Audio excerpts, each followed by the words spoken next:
So Constantine, tell us about the speaker lineup this year.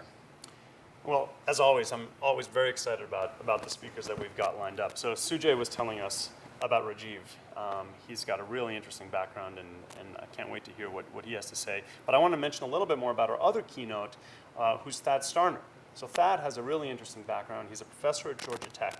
He works on human-computer interface, HCI, and he's interested in wearables. He's interested in this entire space.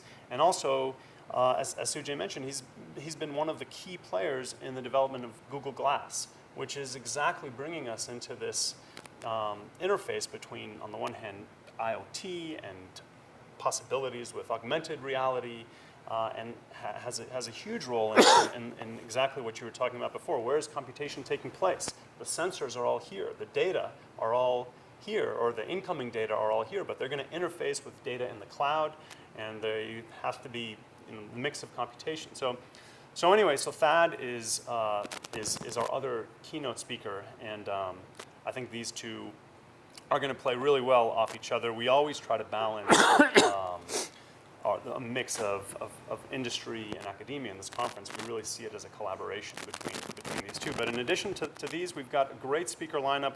We've got a lot of different companies represented. Just say a few. Intel is represented, Cisco, Samsung, and also we've got some great speakers from the academic side. We've got speakers from Stanford. I mentioned Thad is from Georgia Tech. We've got some speakers from UT. So I think it's going to be really balanced and very exciting.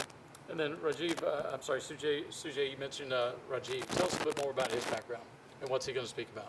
Okay, yeah, so he was the founder of Flareon, which was the company that pioneered OFDM in the commercial space, and which got bought over by Qualcomm.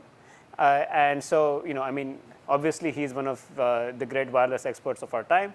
But now he has switched to a new company called Light, which he founded. So what that's focused on is making high resolution and multifocal images from many lenses, but when these lenses are placed in the small form factor of like a phone or a mobile device.